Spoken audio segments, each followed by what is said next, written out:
Now this one's about good old records, right? So think about your record like in a database. Your record's got all these fields. Each record's got different bits of information. Okay, it could have numbers, letters, graphics. Okay, in terms of computing wise or programming, should I say, your record could have values of different data types. Okay, and you can have a record, and then you can have an array that contains records. Okay, so instead of your array just having the one value in each element, you can actually have an array, and the element you can actually have a record, and within that record you can then find yourself having a series of different variables essentially. Okay, so what you've got here is you've got a record that's called test marks, and it contains a string and integer, and another string. So this contains a surname, 3 sets of marks, and your email address. And then what's happened, that's setting up your record. What's happening is you've got an array called pupil that's going to contain information about every pupil in the class. And the very first element, normally it's pupil 0, but they've got it as pupil 1. Well, that's the values that's going to be read into the record, which will be essentially read into that element 0 or element 1, just as saying to this array. So this is about Smith, the other one's about Latif, okay, and that's read into element 2, or the second element.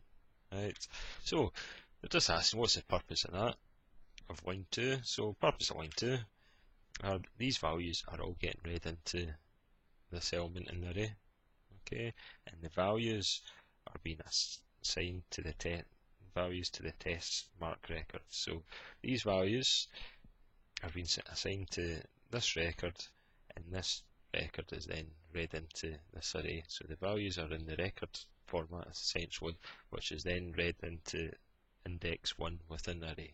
Okay, so read into the first element, and these assign values to the test marks record. Okay. State the output from line 4.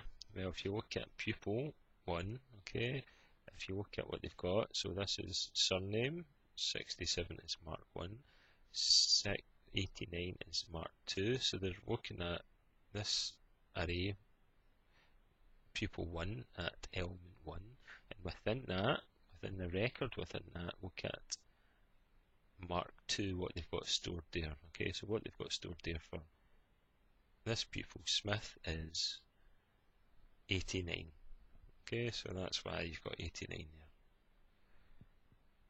And then they're wanting you to calculate the average. Now, if it was just normal variables, you'll just have mark 1 plus mark 2 plus mark 3 divide. But you have to look into the element of the array, and then within that, instead of just having a number like we used to have, we've now got another wee kind of box in which it's a record that contains more values. So within the records that's stored there, you want to be looking at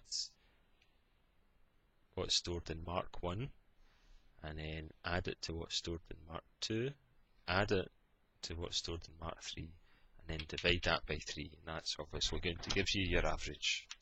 Okay, records can be quite tricky to get your head around how it works. Okay, so an array used to just have a value in the array, but now you can have a record, like a wee box that contains even more values.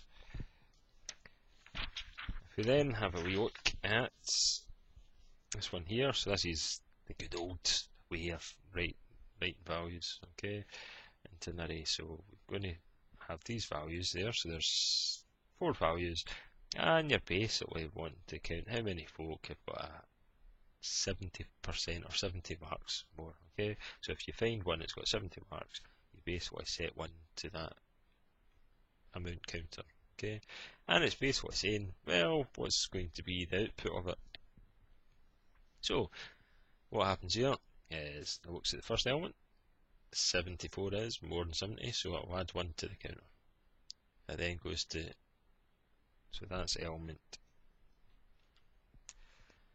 0, 1, 2, 3.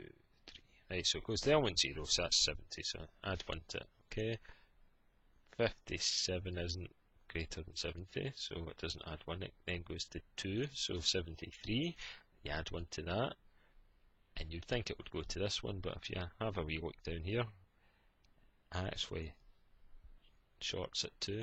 Okay, so it's like a wee short circuit, it goes to 2 and then that's it coming out. So that's why actually outputs 2. So have a wee look at the actual the condition, but also how many times it's looping, and the type of error that is a logic error. Okay, I'll give you an output, but it doesn't mean, just because it's giving you an output doesn't mean it's correct. So to change that, hopefully you can see it needs to go from 0 to 3. So you change line 3 and it's for counter from 0 to 3 do. Okay, so that's where you change that. So change line 3 and then change it to a 3.